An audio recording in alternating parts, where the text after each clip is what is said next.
is here. Hello and welcome to the main event, Mark's podcast bonus edition for the month of February. I am your first host, lifelong wrestling fan, former radio guy, and father of 6 cats, Troy. And with me, as always, is the WWE Walking Wrestling Encyclopedia. He is the main event collector and the Brian Kendrick to my Paul London. He's Greg. What's up, Greg? I once met him outside of WrestleCon. Paul London? No, Brian Kendrick. Oh, okay. Yeah. Ah, nice. I remember walking out and he's sitting out there with Just Incredible, and I think it was Danny Doring. There's a freaking trio for you. Yeah, right. And I was like, oh, I feel bad I didn't give a damn about the other ones. Like, it's Spanky. And he was trying to shake my hand, but he had like water and something else in both hands. He kept like fumbling around. He puts them both over his arm. Like, he went out of his way to shake my hand, which I thought was pretty cool. Oh, that's awesome. Yeah. Gotta love a guy that does that. Yeah, you love him, dude. Eye to eye with you. Good Lord. No, he's a cool Oh, guy. hey, at least it's a step up from you saying I'm eye to eye with frickin' Hornswoggle, but whatever. But yeah, everybody, just want to let everybody know we are still on the Unhinged Sports Network, and we are brought to you by Fubo TV and Fanatics. Now that the Super Bowl is over and we're in full swing of the basketball season, and we're approaching the baseball season, right? Yeah. So yeah. Hockey too. See, there you go. See, there's proof right there. Nobody talks about hockey. Screw you. Yeah. So go to Fanatics and click the link down in the podcast description, and you can get all of your favorite sports teams memorabilia at very reasonable prices, I must say. And now that the Super Bowl's over, it should be like 50-60% off too. So do it. Yeah, go check it out, see what they got going on. Fubo TV is great for all different kinds of sports. They don't just have sports, but sports is mainly what they do. And mainly soccer. Yeah, they have a lot of soccer, but they do carry other sports. They did carry the Super Bowl, and the best thing about Fubo TV is you can watch stuff on demand. So if the game is already over and you're like, crap, what do I do? You can go back and watch it. So, no spoilers there. Go back and check it out. But it's like the network you watch this event on right here, by the way. I feel like it's just the same. Yeah. So click the links down in the description. Let them know main event Marks and Unhinged Sports Network sent you. We're talking about WWE No Way Out 2006. I thought this was a bit of a random pick, and it was, but at the same time, you had pitched it. Is there a specific reason why you'd pitched it? I just thought the whole card was damn good. Yeah, I don't think a lot, because, a lot of people sleep on, 2006 and just this time period in general, and we don't carry a lot of it, cover a lot of it, honestly. So it's forgotten by me a lot, but there is some really good stuff here. We've covered some stuff younger than this, some newer shows than this, but we've covered some other stuff from around this time period.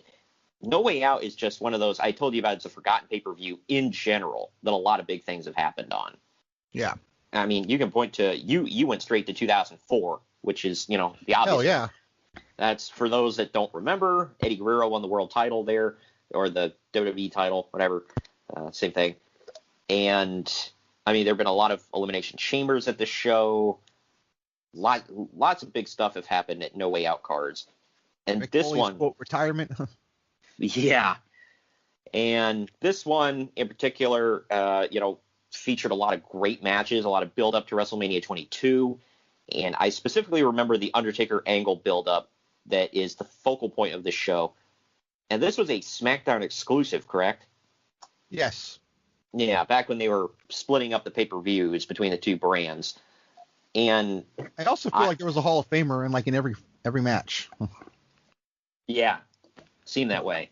And we'll get into all that. And I don't know. I always felt that SmackDown brought the thunder with the pay-per-views a lot more than Raw did most months. Not every month. But, I mean... 06, I think it was definitely a SmackDown year. Yeah, I mean, you think about between 04 and 06, you had, Eddie, Brock, Benoit, Undertaker, Angle. I mean, cheese Louise, man. Yeah, all-star lineup. Other than a few little moments, I think SmackDown's always been the better brand. It certainly is as of recording right now. Lights out easily, man. Well, and you got to think, and Mysterio, I'm forgetting him, and Batista joined the show after, I think he was he already on the show, or was this where he made his jump? Because I forget. No, he was already on since June of the previous year, but he's hurt. He's hurt, so they bring him up for the show. Yeah, okay. I remember that. And then and Booker T, as well. I mean, I don't know how I gloss over Booker T, but I mean, good grief. So, like I said, you were talking about, it seemed like Hall of Famer in almost every match. Raw had some great stuff too. It just, not every match was a hit. You had some ones that was like, oh yeah, I remember when that was a thing. Their pay-per-views in this time era were famous for throwing a match on the night of. Yeah. Not that SmackDown did, but Raw did a lot more. Yeah. That was more of the Triple H show over there. So, and Shawn Michaels obviously too. He never went to SmackDown. Show, I believe. Yeah, basically.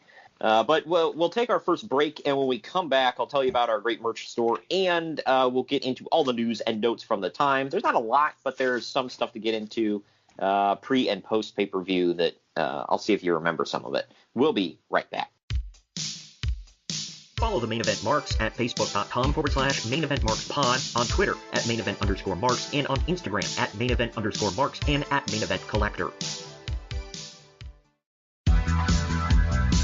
It's the very best of professional wrestling's past every Monday on Retro Wrestling Review.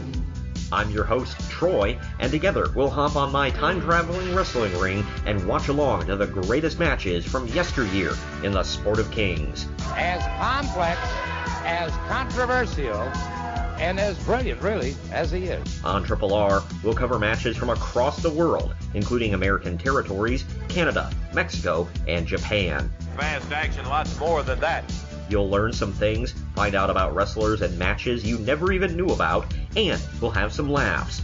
Follow us on Twitter, Facebook, and Instagram at Retro Wrestling Pod. Retro Wrestling Review is available wherever you get podcasts, including YouTube, served up fresh every Monday morning. Unbelievable! The crowd absolutely stunned!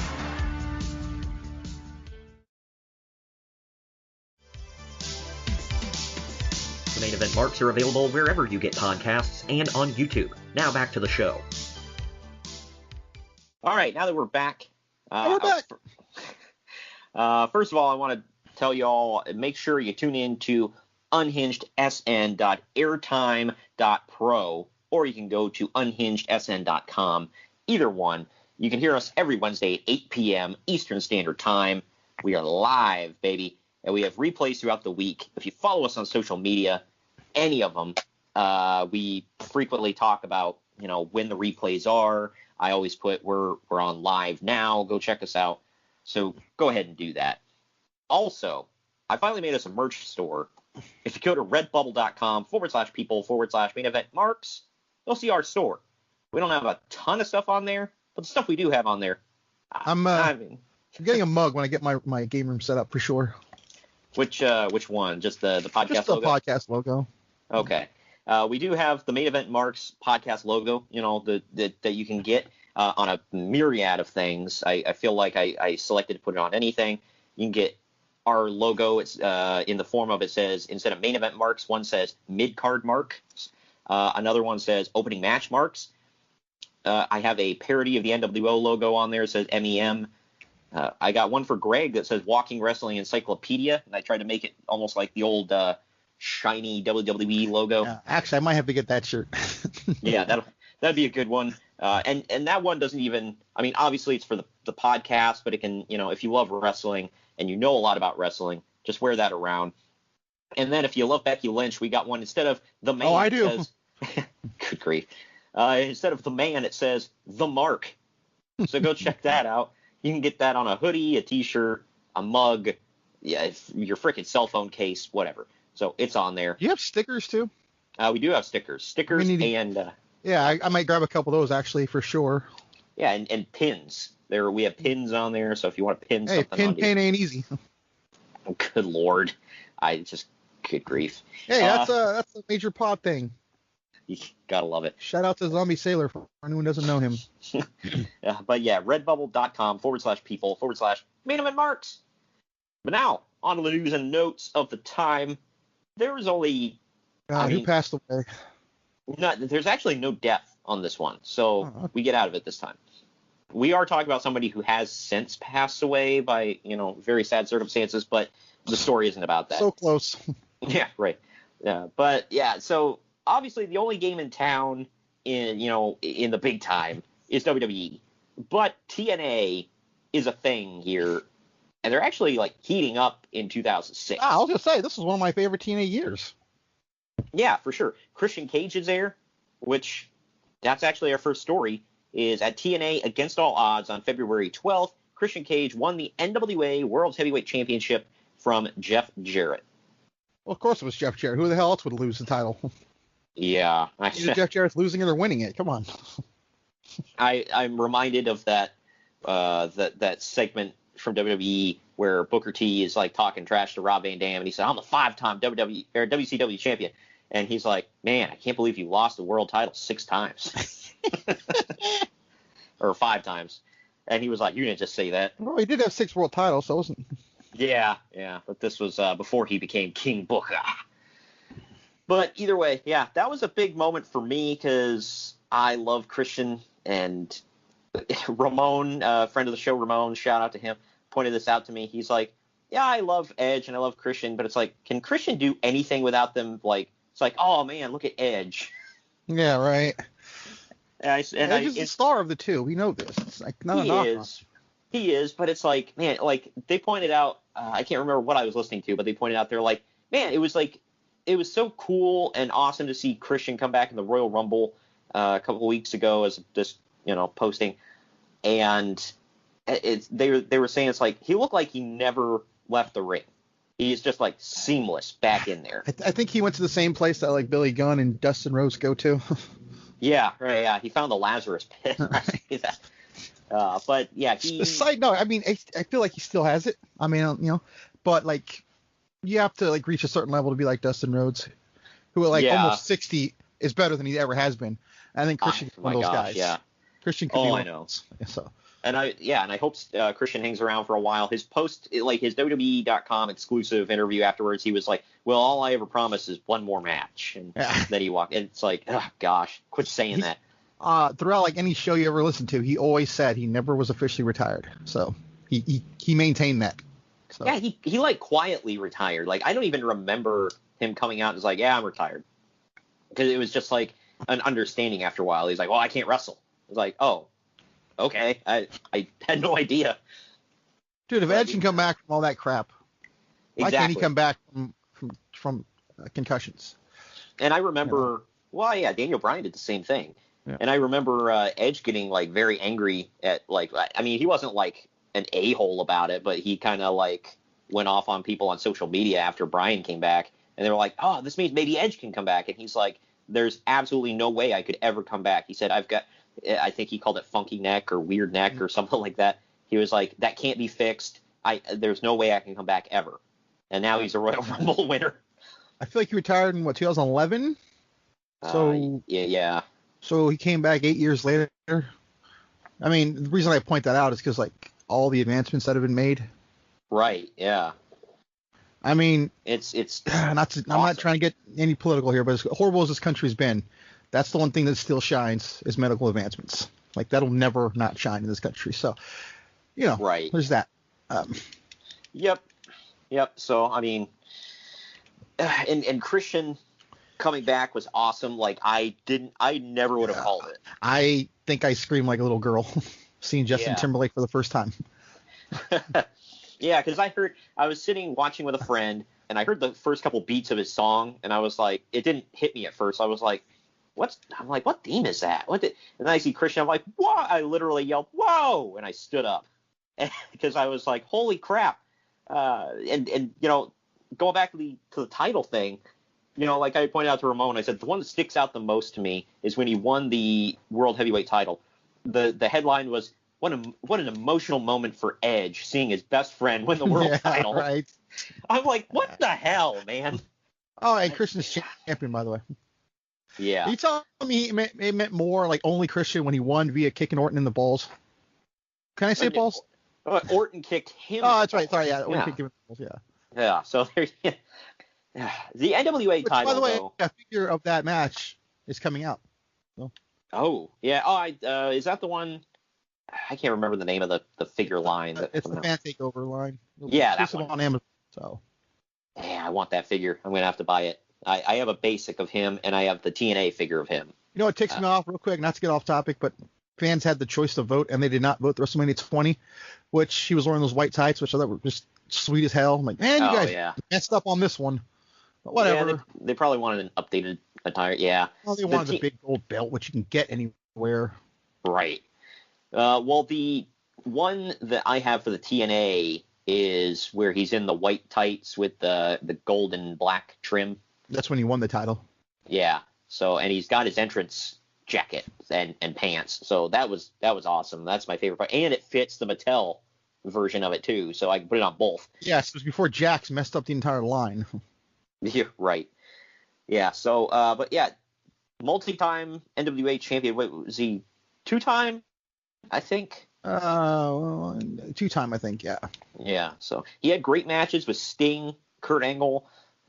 Great stuff. So if nobody remembers anything from Christian and TNA, definitely go back and look it up. I found anything from 2005, some things from 2006 you can find scattered across the internet, because I don't know how far back the Impact app goes. I heard it goes back from the beginning, but it stops at 2010 or 11 or something like that. At least as far as shows go, all the pay-per-views are on there.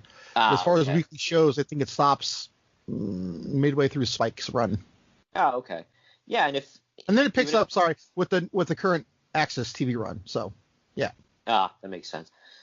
Well, I will say, go get the Impact app too. That one's a good one. I'm gonna get it as soon as it's available on Xbox or PlayStation. Apparently, it was supposed to be, and now it says it's not. I don't know. So. Yeah, hasn't it only been on computers? Yeah, so I only knew that because of Eric Bischoff, the watch-alongs they do. Yeah. It's like you have to have your computer out, and he was pissed that he couldn't watch it on his. No, I wasn't him. Sorry, that's all he watched it on. I think Conrad was mad because he couldn't watch it on a system or something.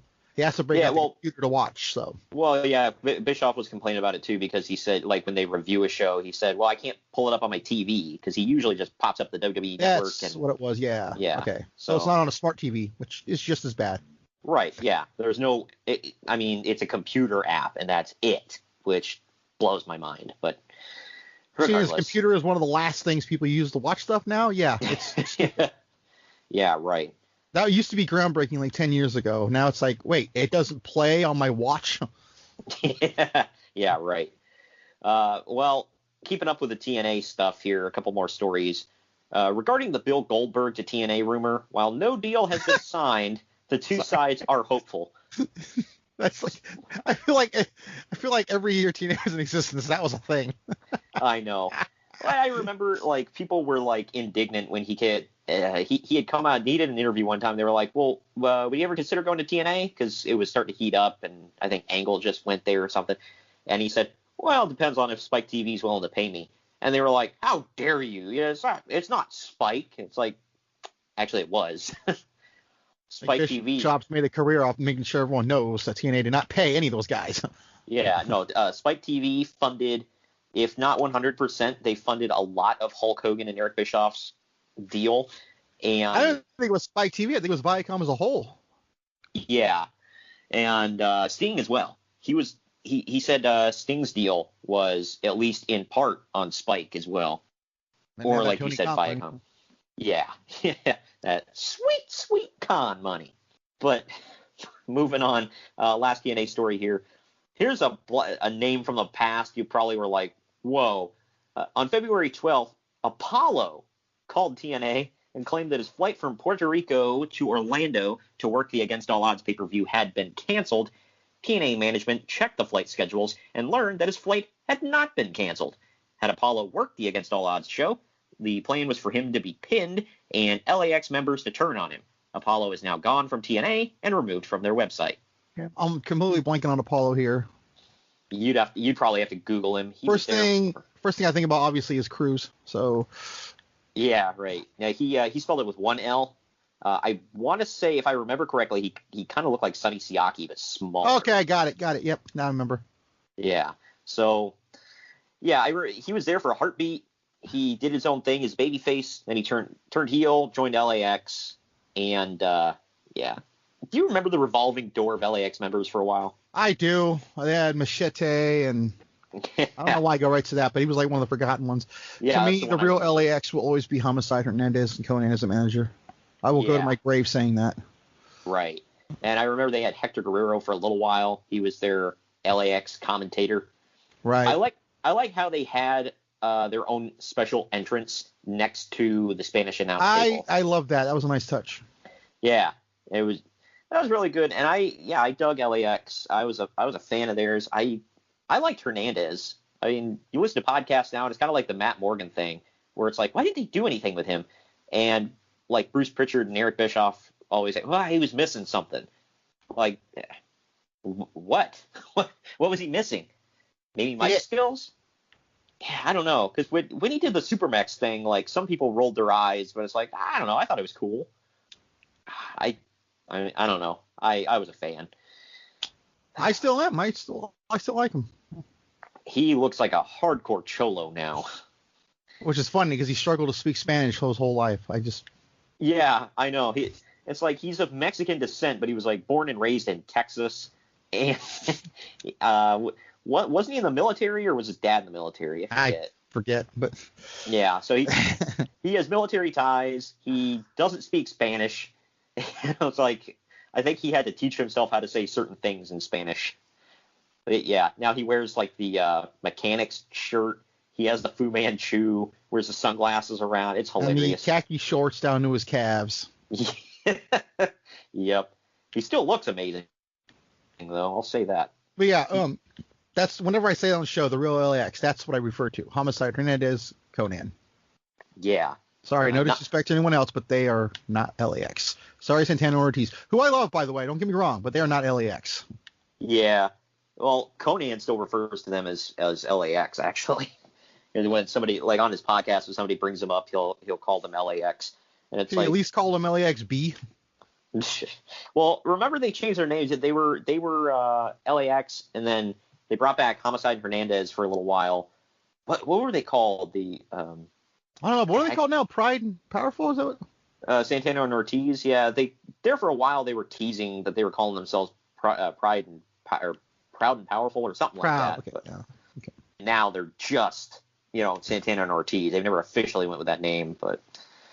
Well, MJF called him that a couple weeks ago.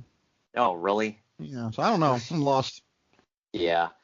But yes, they brought back, like I said, Homicide Hernandez at one point to feud with Santana and Ortiz. Oh, the OGs. That's what they called themselves. That makes sense. Because they were. Yeah. OGs with a Z at the end. Because, Z makes everything cool. For copyright purposes, pal. This story, getting into WWE now, this is the one, it's post this show, and there's like one other story that comes like right after the show, but it's big news from February of 2006 from WWE, so I figured I'd touch on it. The WWE will institute their wellness program on February 27th. Many felt that the WWE instituted the wellness program in response to the negativity that the company received after the death of Eddie Guerrero, who was one of the most beloved wrestlers ever. The WWE Wellness Program is comprised of two different programs. One program tests for drug abuse, while the other program tests for actual physical well-being of the performers.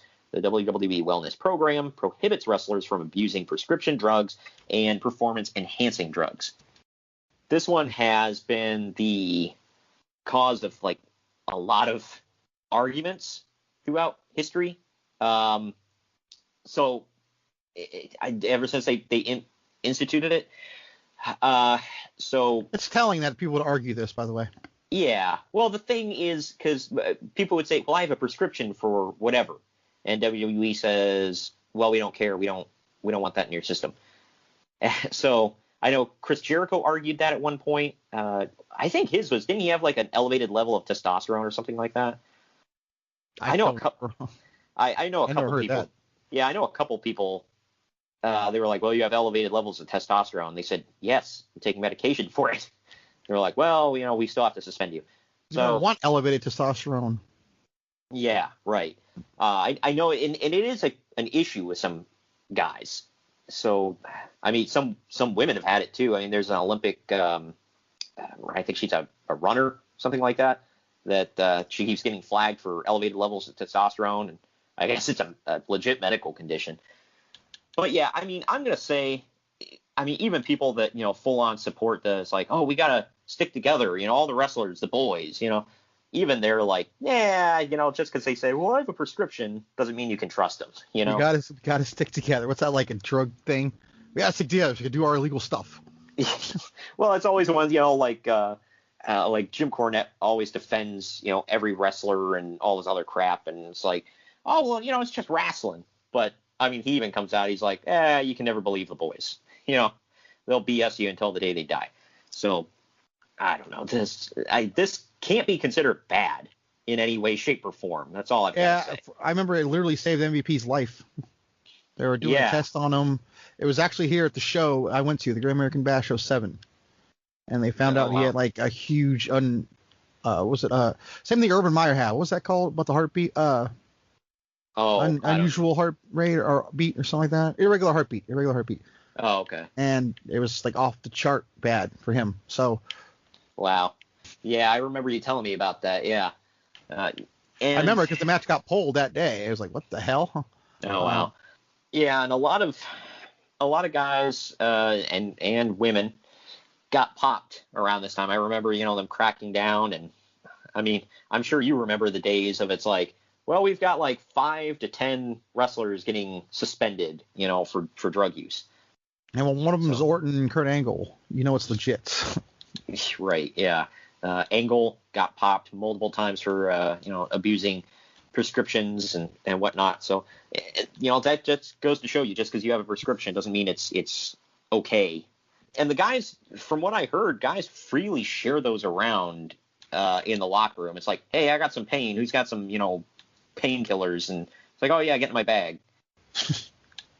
I don't know if they do it so much anymore, but I know that was a thing, because that was apparently why Bob Holly got fired, because he was taking painkillers out of somebody's bag who gave him permission, but then when that person was questioned about it, they ratted him out. It was like, oh, I didn't tell him it was okay. That's kind of dirty. Yeah, it was effed up. But anyway. The whole thing sucked.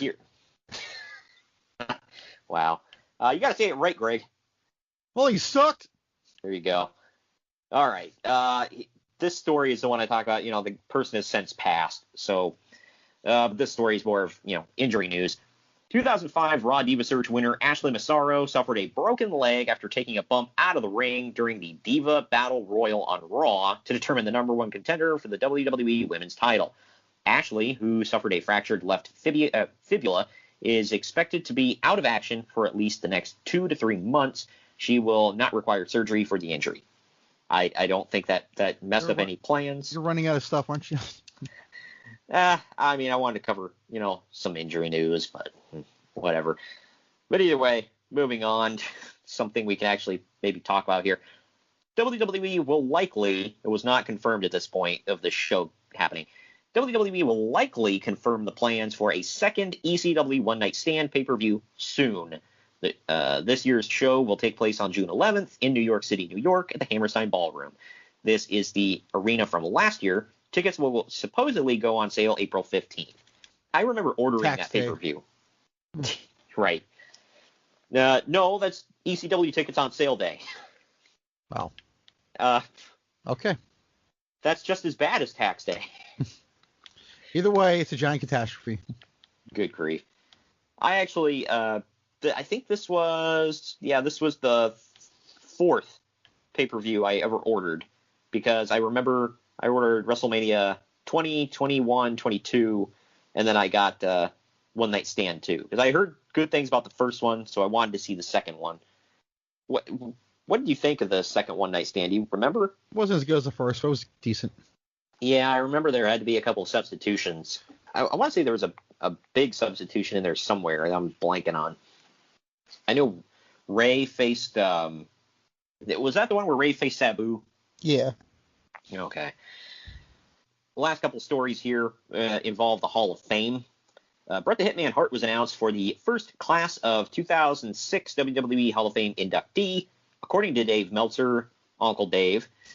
Bret Hart had been in talks with TNA prior to agreeing to the WWE Hall of Fame. Obviously, those talks didn't pan out. I mean, he was going to, but plans changed. Yeah, you hit the nail on the head. They changed their plans to make him look bad, Greg. But man. I mean, I believe it that he was at least. I mean, I hate to say this about Bret. I love Bret Hart, but kind of a wrestling whore. Yep. So I mean, it's a damn shame he never went though. He'd have someone else to bury in all his interviews. With his bitter old man. Yeah. I can't even imagine like he was considering going because I think he still holds ill will towards Vince Russo. A tad. So that wouldn't have went well. But yeah, he headlined the class if I remember correctly. Yep. But here's the one. This came right after this pay-per-view, but I figured we'd touch on it because it was pertinent. The night after the show we're about to talk about, it was officially announced that on WWE Raw that the late Eddie Guerrero will be added as an inductee to the 2006 WWE Hall of Fame. I forgot that he went in 2006, but yeah. Yeah, him and Edge went in super early. Yeah. Well, with Eddie, I can understand he's passed away, right before this, but yeah. So they struck while the iron was hot. But yeah, so that was a good freaking Hall of Fame class, man. Probably one of the best, yeah. 2006 was just good all the way around. But yeah, while we're talking about 2006, might as well sink our teeth into the pay-per-view at hand. We're going to take a quick break. When we come back, we're going to dive into No Way Out 06. Follow the Main Event Marks at Facebook.com/Main Event Marks Pod, on Twitter at Main Event _Marks, and on Instagram at Main Event _Marks and at Main Event Collector. It's the very best of professional wrestling's past every Monday on Retro Wrestling Review. I'm your host, Troy, and together we'll hop on my time-traveling wrestling ring and watch along to the greatest matches from yesteryear in the Sport of Kings. As complex, as controversial, and as brilliant, really, as he is. On Triple R, we'll cover matches from across the world, including American territories, Canada, Mexico, and Japan. Fast action, lots more than that. You'll learn some things, find out about wrestlers and matches you never even knew about, and we'll have some laughs. Follow us on Twitter, Facebook, and Instagram at Retro Wrestling Pod. Retro Wrestling Review is available wherever you get podcasts, including YouTube, served up fresh every Monday morning. Unbelievable! The crowd absolutely stunned!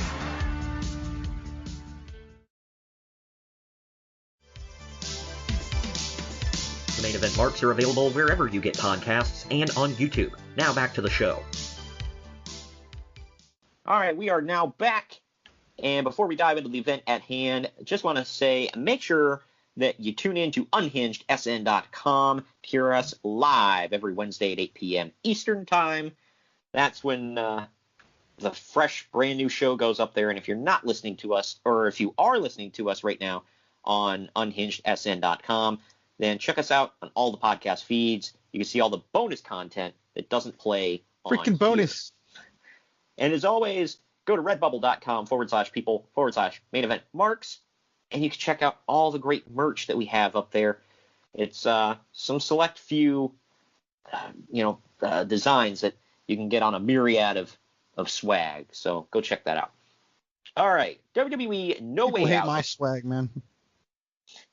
WWE No Way Out 2006 took place February 19th, 2006 at what was the First Mariners Arena in Baltimore, Maryland. It's since changed names. I forget what the hell it's called now. But the attendance was 11,000, and the pay-per-view buy rate, they got 218,000 buys. So respectable for, the show between Rumble and Mania. But the opening package we see here pumps up the two main event matches that we're going to be focusing on is Rey Mysterio versus Randy Orton and Undertaker versus Kurt Angle. I did love the line, and they played it later in the pre-match package for Angle and Undertaker. I loved his line where he said, "When the bell rings, I don't have a soul either." I thought that was pretty sweet. But we're also reminded in the opening package that Orton once told Mysterio that Eddie wasn't in heaven he was in hell. That's probably worse than when Batista said Eddie's dead. Yeah. That one just... The Batista one was like randomly stating an unfortunate fact. This was just like, really? Why?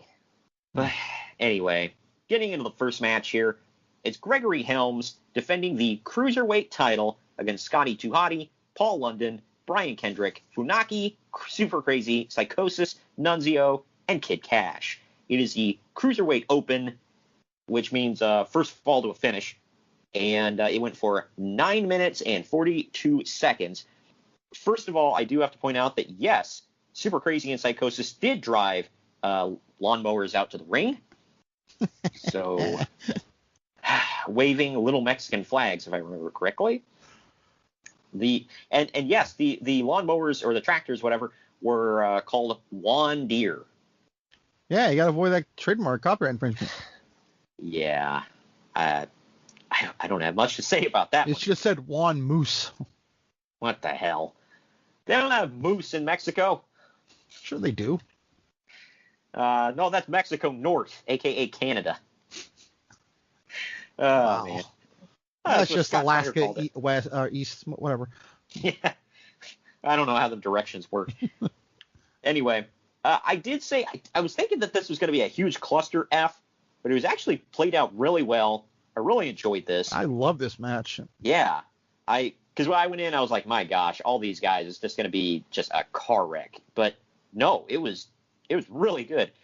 Kid Cash nails the dead level on Helms. He nails the dead level on Psychosis. Super Crazy moonsaults on both of them to break it up. And Gregory Helms runs in, he covers Psychosis, gets the 3, and then he grabs his belt and takes off. Heads for the hills. Uncle Dave gave this 2.5 stars. I really liked it. I gave it 3. What say you? I gave it 3. Yeah, great cruiserweight match. I will always and forever love Gregory Helms, Shane Helms, the Hurricane, whatever you want to call him. 3 count for the win. Sugar Shane, baby. They're not the Backstreet Boys. They're 3 count. Yeah, isn't that one of the lyrics in their song? They like the Backstreet Boys. Oh yeah, my bad. Yeah, that's better. But this match, and Britney Spears is only kind of cute, by the way. Oh yeah, that's right. Britney Spears is kind of cute. God dang it. It's Tank Abbott's favorite song. Go check it out. Dude, that's what made him the money right there. Oh yeah, that and his nippleless shirt. Not bad for a guy who almost killed someone on live pay-per-view. Yeah, right. He grabbed a knife, held it to his throat, and said, "I will effing kill you." Oh, he was trying to cut his beard. Yeah, the guy who didn't have a beard. He was trying to cut his beard. But this match, I guess the whole point of this match was made because Gregory Helms was pissing off General Manager Teddy Long, so this was kind of a punishment for Helms. But Helms ended up winning. There's also bad-mouthing the whole cruiserweight roster, too. Yeah, that's right. Pissing everybody off. Yeah. So there were a few matches on this card made because Teddy Long was pissed off at somebody. But only one tag match, though, playa. I know. But somebody did go 1-on-1 with The Undertaker. So we got that in. Booker T and Sharmell are backstage arguing with Teddy Long in Teddy's office about Booker competing tonight. Booker says that he's injured and he can't wrestle Chris Benoit. And Sharmell and Booker even get on their knees to Big Teddy.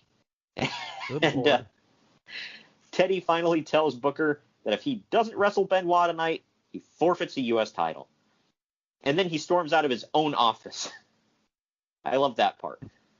We now go to Crystal Marshall standing by backstage when Finlay randomly walks up, steals her microphone, and he says that he came all the way from Ireland to look for a fight, but no one will fight him. So he's taking the fight to them. And he picks up Crystal, slings her over his shoulder, and carries her to the ring. This was just odd, man. But either way. I've had dreams like that. Good grief. I have a Jax figure of Finlay. I'd Really? get that in there. Yeah. I don't think they've already made a Mattel one, actually. So, Yeah, they did right when they first came out with a line, because he had that shoulder pad thingy. I don't. You know what I'm talking about? WrestleMania 24 look, which was his WCW look. Yes. Yeah. I specifically. They definitely haven't that. made an Elite. I think that was a 2-pack, but there's definitely no Elite. No, that was. I gotta look it up because I remember that was like one of the first ones they came out with. It was a solo, and I passed it up, and I was really pissed off. So I ended up settling for the Jax one because it was cheaper. But either way, yeah. Oh, he did. Yes, that was the Elite 4 line.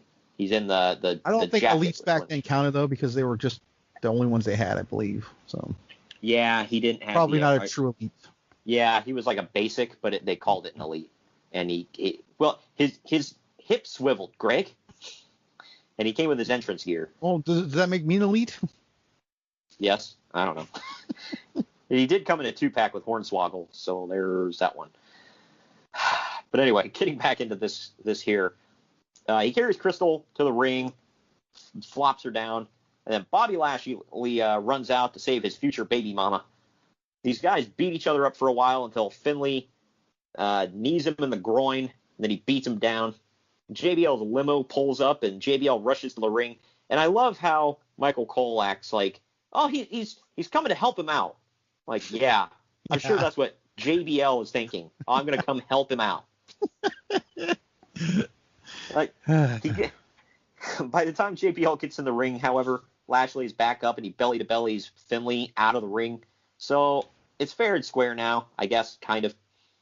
JBL also has Jillian Michaels in his corner, or Jillian, whatever the hell. Who just returned, by the way. Yeah, just made her great return at, we'll call it great, at the Royal Rumble. I don't know about you. I audibly groaned when she walked to the ring. I laughed. Oh, I did laugh, but I was like, at first I was like, oh, and then I started laughing my ass off. I'm like, seriously? But either way, this is Lashley versus JBL. It went just shy. Hold on. I didn't take a note. Did she have that thing on her face this time? No. Yeah, this was okay. It was already past gone. that. Okay. Yep. Thank God. If people don't know what we're talking about, look it up. I'm not gonna get into it here. It's gross. But it went for just shy of 11 minutes. JBL gets busted open at one point around his eye. I don't know what happened. In the end, Finlay throws Tony Chimmel into the ring to distract the referee before smacking Lashley in the face with his shillelagh, leading to JBL hitting the clothesline from hell for the win. This was Lashley's first loss in WWE. Uncle Dave gave it 3/4 of a star. I thought it was 2-star worthy. What say you? I gave it 2 stars only because I had fun with it. Otherwise, it was just bad. It wasn't great. I felt like it was okay. JBL was on his decline. Yeah. Yeah. I'm not gonna lie. I had 1 star on it, and then I'm like, I laughed enough. I'll give it 1 more. I will say this. I thought the ending was very creative. Finlay he was a great finish guy. I'll say that. I mean, who the hell picks up the ring announcer and chucks him in the ring to distract the referee? He did weird stuff too. Remember he did that thing with the apron where he trapped him between it? Yeah, he was Bailey the first has guy. since stole. Yeah, he's the first guy I ever saw do that. It was awesome. So I'm like, whoa. And he did a lot of original because stuff. it's not even illegal when you think about it. Like he's not it's part of the ring. Yeah, he's just trapping him in it. So I don't know. It's that was cool. I always liked his shillelagh. Obviously, it was stereotypical, but I mean, he had an effing leprechaun hiding under the ring, so. Which is not stereotypical at all. Right. Yeah. I think that, by the way, I want to say they said that was Finley's idea, like all the way. He always wanted a leprechaun. I'm like, that who the hell got like major over. It's like a huge deal. No pun intended. But yeah, I know. Seriously, like he even admits that, using the M word on him, M like mom, is not offensive because it's what put food on his table for his kids. It's like, so if you're gonna call him a midget, he said that's fine, do it. Because that's what pays me. Like, okay. Can we call him the little bastard? Is he offended by that? No, that belongs to Pac now. Or Pac, or whatever the hell his name is. Neville. No, he's just the bastard. this one. Trust me, he's little. I've seen him in person. He's little. It fits. Believe me. Yeah, but okay. So we got the little bastard and the littler bastard. I don't know. Grammar's taking a serious hit on our show today. Yeah, I don't know what to say.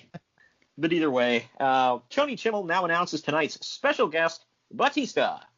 And like you said, he's just returning on the show from injury. The crowd goes absolutely nuts as the Animal makes his return in a pinstripe suit and designer shades. He looked like he was about to make somebody an offer they couldn't refuse. But Batista tells the crowd that he's here for 3 reasons. 1, he wants to see Kurt Angle versus The Undertaker. 2, he misses being on SmackDown. 3, his torn tricep is fully healed, and he's coming for the World Heavyweight title. A couple of months. Because he's lying. He's not wholly healed. Yeah. He returns for, God, I don't know, around SummerSlam? Yeah, I was going to say, because he came back post-WrestleMania, so if he was, quote, fully healed, he would have been back before here. I don't know. Either way. He has an interview at WrestleMania that says it doesn't matter who wins. By next year, he'll be world champion. And he's a man of his word because he was. But yeah, how about that? Randy Orton now is in Kurt Angle's locker room telling him that he's going to come for the world champion at WrestleMania 22 and get the respect he feels he deserves. Kurt Angle says he's not even focused on Orton or Mysterio. He's focused on The Undertaker. Fun fact, we were in that WrestleMania building. Which one was it? The Horizon. Oh, okay. Yeah, this one was, this is probably my, like, as far as character work, this was my favorite era of Kurt Angle. Because just the whole, what? Like, seriously, he's been the same character forever. Well, no, he changed it up a little bit because, like, he used to, like, work a little bit of comedy in there and the cocky guy and whatever. This was straight, like, he was the intense wrestling machine and, like, you know, this, like... Oh, what Chad Gable wishes he was. Wow. Good grief. But, yeah, no, this was... I don't say that in a sarcastic way. He should be. Just keep that in mind. Yeah, I don't understand how they see what he can do in the ring, they see what he looks like, and they're like, Shorty G. No, he's not Shorty G anymore. Now he's Otis's trainer. This is even better. I know. Yeah, well, he went from Shorty G to effing that. So, yeah, yay. But anyway, yeah, I don't know. I like that. I did not like the ECW version of him because I felt like it was putting a round peg in a square hole or vice versa. Yeah, but let's be honest, he was on his way out, so that didn't matter. Yeah. I don't know. I like this era, and like when he first went to TNA, he was still doing it and everything. So it was cool for me. But anyway, up next we get something that wasn't quite so cool for me. It was Eminem taking on Matt Hardy and a mystery surprise partner that we'll get into here in a minute. It went for 10.5 minutes. Hey, I liked him. Okay. Hey, I did not like him. So real quick, the surprise partner who we're talking about for Matt was Tatanka, or as Vince McMahon calls him, the Native American Tatanka. Because as opposed to the old white guy named Tatanka. Yeah, right. Well, he had to specify, Greg, because him carrying the tomahawk, wearing the big feather headdress, doing the war dance, going, hey! Like, none of that really, that didn't clear it up for us. Holy crap. I mean, I don't know. Him looking like a Cleveland baseball team mascot, that didn't clear it up for us enough. All right, we had to... Can we give some credit, though? At least he actually was Native American, and then just, like, say, hey, you have tan skin. You could be Native American. Can we give credit for that, please? Yeah. I feel like that's something we would see nowadays. Well, that's literally every WWE Native American before him was that. Yeah. Like Chief Jay Strongbow is Italian. So yeah, and they created him when Vince couldn't get Wahoo McDaniel. So the only other one, right? Yeah, and he was legit Indian too. He's like, we can't get the real Indian. Scarpa, you look somewhat Indian. We'll put a headdress on. Right? You're Indian? No, Italian, sir. No, you're Indian. Damn it, headdress. God dang it, pal. Just like Hulk Hogan is Irish. Holy crap. For people that don't know, that was... got me. For those that don't know, that was the thing. That's why they called him Hulk Hogan, because Vince McMahon Sr. wanted him to be Irish. So he even talked about that. He said they wanted him to dye his hair red, and he said, yeah, I'm losing enough of my hair already, and he dumped it down the toilet. 3 guys walk into a bar. One of them's Irish. I'm Irish, and the Irish guy wins the joke. What the hell? You'll get to it. Yeah. But yeah, I think you're binge watching Friends at the moment of this, right? You'll get to it. Yeah. You'll get to it. Trust me. But yeah, I was always a fan of Tatanka. I have a Jax figure of him. There's a brand new Elite coming out at Target exclusive that I need. Because The one where he's wearing his tights. Yeah, because I have the one where he's wearing shorts. Now I need the one who's wearing tights. So the Jax one I have. They is are from, two like, different eras. Before anyone's like, oh, it's the same thing. Same scam, but they're two different eras, so I need it. Yeah. Well, the one I have, the Jax version I have, is this era of Tatanka. So They never made the blackface one, did they? The blackface one. My gosh. Wait, that's what he wore, right? He had like black paint on his face. Yeah. Wow, I just heard how they came out. Sorry. Yeah, the one where No, I really meant it. Native American war paint. When he turned heel, he painted his face all black. Yeah, it was like black and I'm not white. trying to be funny. I'm not. Yeah. Go back and look it up. Yeah, it was like black and white, like war paint. Yeah. But his first appearance on SmackDown when he turned heel, it was all black. Oh, really? I forgot about that one. Good grief. Yeah, because they did these vignettes for him where he because he went on a losing streak, and then he went to go get in touch with the spirits and his people and whatever, and they were I remember that being very ironic because his first run, he went on a 2-year win streak. I know. Yeah, that was another one that Conrad lost his crap laughing about in his first run in WWE. He was like, going to see his people and whatever, and he was like, and he's in full wrestling gear, just all of it. He's like, he's in the boots. Because the Native American gatherings, you have to be wearing your wrestling gear. Oh yeah, well he's got the tassels on his arms, the goddamn loincloth, and the trunks. I could overlook all that. It's the trunks that get me. Yeah, the knee pads. I argued with a diehard WWE fan about this, where I was like, how come every time John Cena makes a public appearance, he's wearing his goddamn knee pads? And he might fall scrape his knee. Yeah, he's like, well, because he's always ready to go. And I'm like, and he can't go without knee pads? And like, why would he be ready to go? He's not the hardcore champ. Because when you're meeting those Make-A-Wish kids, you never know who's going to sneak up on you and challenge you to a match. Yeah, right. But getting into the match here, Tatanka returned at the Royal Rumble, so this was his return. Most random effing return I've seen. You know what's funny? But I'm not joking. I was watching that Royal Rumble with Ramon, and we both called Tatanka. I don't remember why. I think he was on SmackDown before. I think he had a random match on SmackDown, and we both like, oh, he's going to be one of the guys in the Royal Rumble, and he was. I will admit I marked out because, like I said, I love Tatanka. He was also on a recent episode of Raw. So, but anyway, Melina gets involved a lot in this match. I forgot the whole shrieking at the top of her lungs thing. This was the first time she did that. It was a mockery of Tatanka, and they kept it. Ah, nice. But in the end, Tatanka hits the end of the trail on Mercury, while Matt hits a twist of fate on Nitro. Tatanka gets the pin on Mercury. They gave this 1 3/4 stars. I gave it 2.5 stars for average. What say you? I gave it 2. I didn't hate it. I thought it was pretty decent. It definitely wasn't the greatest thing I ever saw. I was hot and cold on Eminem at this point. I wasn't the biggest fans of theirs. Speaking of which, I have a Jax 2-pack of them. I have Morrison. Nice. But we get a commercial for the upcoming WrestleMania 22, which is 42 days away from this event. And we are currently in the countdown to WrestleMania 37. But we now get a video of Chris Benoit having... God, that's 15 years, man. Holy crap. Oh, I know. Yep. Hey, anniversary. We get a video of Chris Benoit having Randy Orton tapping out to the crippler crossface on SmackDown while the referee is out. So the supposedly injured Booker T gets in the ring and blasts Booker in the back with his U.S. title. This allows Orton to pin Benoit, and then Benoit attacks Booker after the match. Because of all this, Teddy Long tells Booker that he has to choose a substitute to defend his U.S. title against Chris Benoit, because, supposedly Booker's still injured. So when Benoit has the substitute Finlay in a crossface, Sharmell smacks Benoit with Booker's crutch, getting Finlay disqualified and saving the title. Later, they got a fatal 4-way match between Benoit, Orlando Jordan, speaking of blast from the past, Matt Hardy, and JBL. Benoit makes Hardy tap, so Teddy Long lays down the law to Booker, saying that if he can't defend the U.S. title at No Way Out, he forfeits the title. And then on the go-home edition to SmackDown, Booker attacked Benoit with a steel chair. So that is all the build-up to this one. I forgot about this one, to be honest with you. I did too. I feel bad because it was a really good match that we'll get into.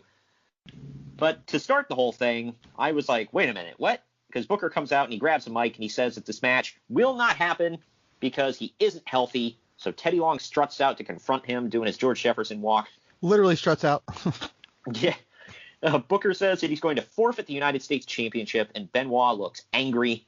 As Booker is leaving, Benoit leaves the crowd in a chant of coward before telling Booker to take his beating like a man. Sharmell tells Benoit off and repeatedly slaps him before Booker rushes in.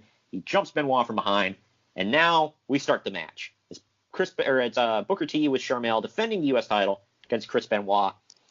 No, it's just Booker T defends the United States Championship. Booker T in singles action, which is how it's labeled on the network if anybody looks it up. Because I forgot that match was on this card, so I'm looking through and I'm like, Booker T in singles action. I was like, was this when he got surprised by the Boogeyman or something? Like, you're a little bit ahead. Yeah, I was confused. I was like, what's going on? And I'm like, it's Benoit. Okay. But anyway.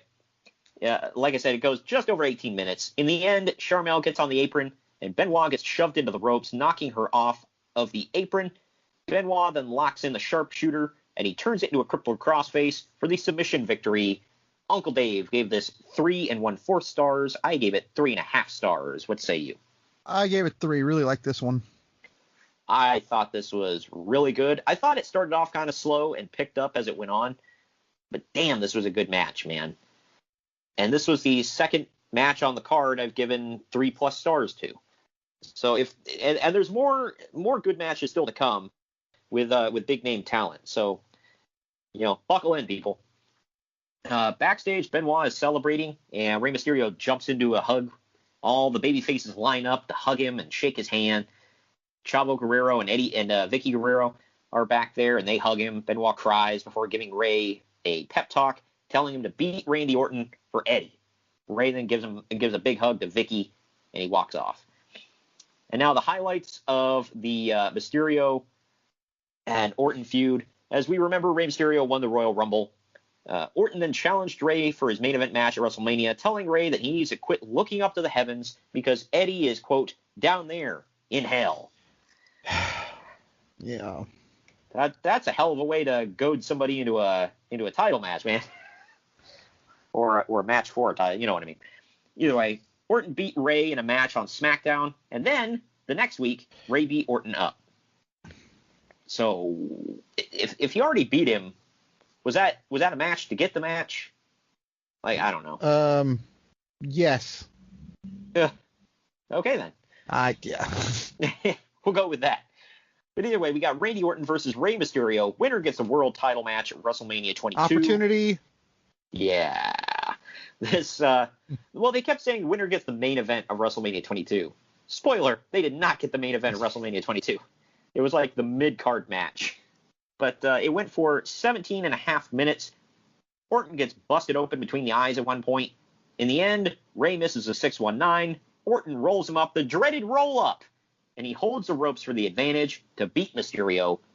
Rey looks like he's about to cry. Uncle Dave, yet again, gave this 3 1/4 stars. I didn't like it quite that much, but just a shot.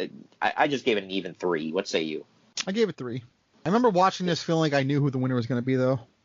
I was like, wow, Orton wins? Like, I remember back at the time I was pretty pissed. So I was like, effing serious? I hated how they got out of this, by the way. Like, oh, well, Orton's in it, so we can't change it, but we can add to it, so it's a triple threat. I'm like, what was the point of this match if they're both going to be in it? Yeah. And I mean, Orton, I don't think the way he won, I mean, it's not like... I don't get it. I didn't either. I didn't get any of this, to be honest with you. I mean, he could have at least, like, I don't know, won by dubious disqualification, making Rey be DQ'd or something, and like pulling an Eddie and pretending he got hit with a chair or something, and then like, oh, well, you didn't really lose and you cheated. Nope.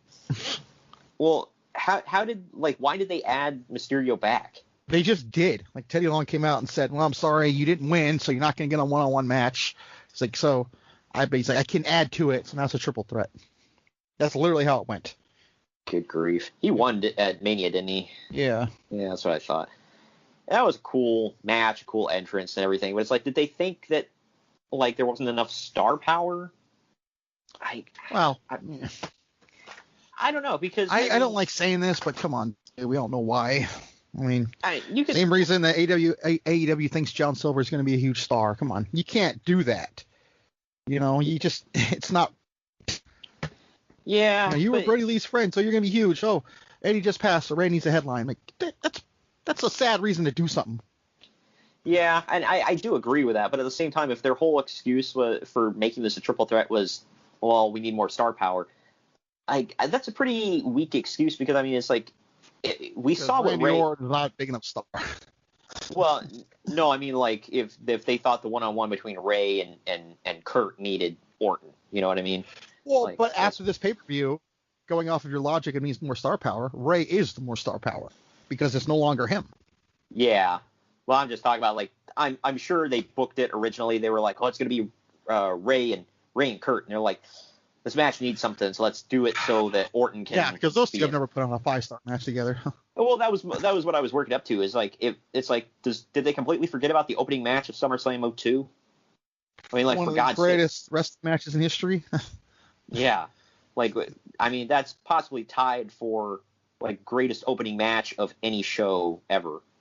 So I think the other one involved Rey Mysterio, didn't it? I can't remember which one it was. Yeah. There was another one I was thinking of. I can't think of off the top of my head. It was from WCW, I want to say, but either way, I don't know. This feud was weird, but the match was good. So Orton grabs a microphone after the match. By the way, he's on the stage and he says, "Guess what? I'm going to the main event of WrestleMania. Where are you going?" So dick move, but I loved it though. I gotta be honest. Well, it turns out he was not going to the main event of WrestleMania, and Ray was also going to be in that match. So, joke's on you, Randy. Ha ha ha. By the way, I forgot about him wearing that NWO ripoff shirt. That's one of his best shirts ever. I forgot about it. I was like, oh yeah. Didn't they make a Mattel figure of him wearing that? Yeah, just recently. Yeah, okay, that's what I thought. Yeah, because I can't find it anywhere, but I'm gonna get it when I find it. Yeah. Well, now we go backstage. Ray's walking backstage. He apologizes to Chavo and Vicky for, quote, letting them down and, quote, letting Eddie down. Vicky's crying, and Chavo hugs Ray, telling him that he didn't let anybody down. And then they group hug, and Ray walks by all the baby faces. They're all giving him sympathetic looks. And Ray starts punching the walls as he walks away. By the way, I don't know if it was just me, but I saw the Chavo heel turn coming like about 6 miles away. I was like, wait, does he turn heel here? No, but I was like, I forgot. Yeah, it's like, man, you can hella see it though. It's like, it's perfect. Yeah, they can't keep Chavo Guerrero a babyface. They just can't. Or a Mexican guy. Good grief. I was messing around with a friend of the show yesterday. I was texting with him. I was like, man, he should have been like Herbie Wright on the Indies or something, and went and started using that Kerwin White gimmick again. That Frank Sinatra song. Yeah. All I can remember is like him riding that damn golf cart. I'll take my coffee by the pool. Oh. I'm like, what the frick? It was like, seriously, like the whole thing was like making fun of white people with a Mexican guy, by the way. This was the most PC era of WWE ever. I mean, right? We had Mexican guys riding lawnmowers to the ring. We had another Mexican guy pretending to be white. I mean, come on. This was money. Another guy telling somebody else that his best friend isn't in heaven, he's in hell. I mean, just... We're about to have who we know, a Texan become like Forrest Whitaker in that movie when Booker T becomes King Booker too. No, yeah. Right. The last King of Scotland. Yeah. Yeah. A hardcore Texan being a Scottish guy. Yeah. Yeah.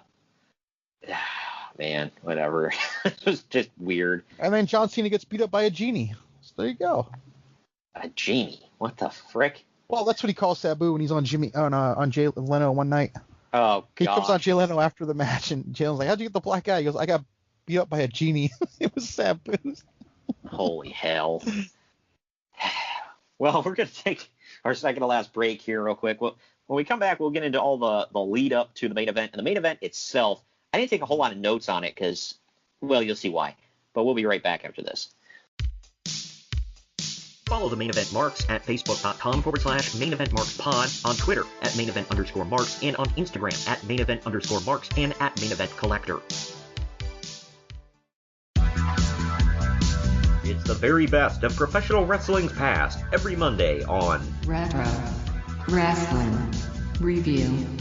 I'm your host, Troy, and together we'll hop on my time-traveling wrestling ring and watch along to the greatest matches from yesteryear in the sport of kings. As complex, as controversial, and as brilliant, really, as he is. On Triple R, we'll cover matches from across the world, including American territories, Canada, Mexico, and Japan. Fast action, lots more than that.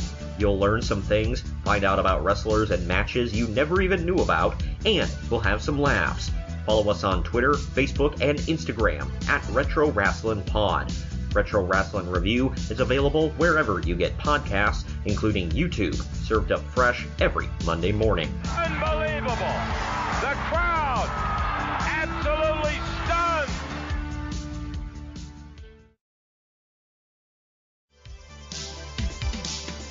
The Main Event Marks are available wherever you get podcasts and on YouTube. Now back to the show.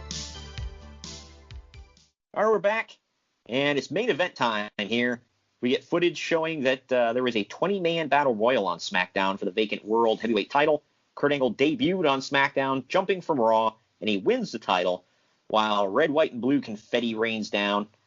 At the Royal Rumble, after Kurt Angle retained against Mark Henry, and I don't remember that match, but I'm just going to assume it was a barn burner. All right. It was the definition of a work rate match. Oh, absolutely. I saw Mark Henry. Anybody that listens to Major Pod Figure Wrestling Federation knows what that means, but yeah. But after he retained, Undertaker rides a horse-drawn chariot onto the stage, shoots lightning from his fingers, and collapses the ring. That, by the way, was the entire reason why the Rumble did not main event, because they didn't feel like putting the ring back up after this. Plus, it would be a little weird. I thought that was awesome. It was. It definitely was. But it's just it would have been a little weird, like if you had that and they're like, all right, we're going to take a quick break while we set the ring back up, and then we're going to have the Royal Rumble. It's like, cool. But anyway, we get Kurt Angle defending the World Heavyweight title against The Undertaker in about 29 and a half minutes. The match ends when Kurt turns the Hell's Gate into a pin. He, flips over him, and he pins him, and he wins the match. Again, I didn't take a whole lot of notes on this because I was too busy enjoying it. Uncle Dave gave it 4 stars. I gave it 3.5, bordering on 4 stars. What say you? I gave it 4 stars. I don't know why I didn't say 5. I did feel it went a tiny, tiny bit too long, but man, it was amazing. Yeah, this was a really great match to close out what most people considered, just like the stopgap show, and it was. But damn, Undertaker and Kurt Angle were not taking the night off. Both of them did great. And yeah, 29 and a half minutes for The Undertaker at this point in his career, he could still frickin' go. And Kurt had his working boots on, I'll say that. Not that he had to work hard with The Undertaker, but... Yeah, right. Well, The Undertaker thought that he had won, so he gets, angry at the ref's decision.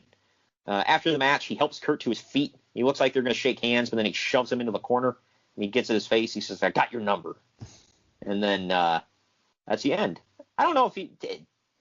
Did we ever get a continuation of this later on? I forget. Yeah, they have a rematch for the title. Mark Henry interferes. That's what starts the Undertaker Mark Henry feud. Oh, yeah, that one. Hey, what were you just talking about? Definition of work rate match, man. But all right, we're gonna take our last break. When we come back, final ratings, and we're gonna tell you what's coming up on next week's show. Follow the Main Event Marks at facebook.com/Main Event Marks Pod, on Twitter at Main Event _Marks, and on Instagram at Main Event _Marks and at Main Event Collector. It's the very best of professional wrestling's past every Monday on Retro Wrestling Review. I'm your host, Troy, and together we'll hop on my time-traveling wrestling ring and watch along to the greatest matches from yesteryear in the sport of kings. As complex, as controversial, and as brilliant, really, as he is. On Triple R, we'll cover matches from across the world, including American territories, Canada, Mexico, and Japan. Fast action, lots more than that. You'll learn some things, find out about wrestlers and matches you never even knew about, and we'll have some laughs. Follow us on Twitter, Facebook, and Instagram at Retro Wrestling Pod. Retro Wrestling Review is available wherever you get podcasts, including YouTube, served up fresh every Monday morning. Unbelievable. The crowd absolutely stunned.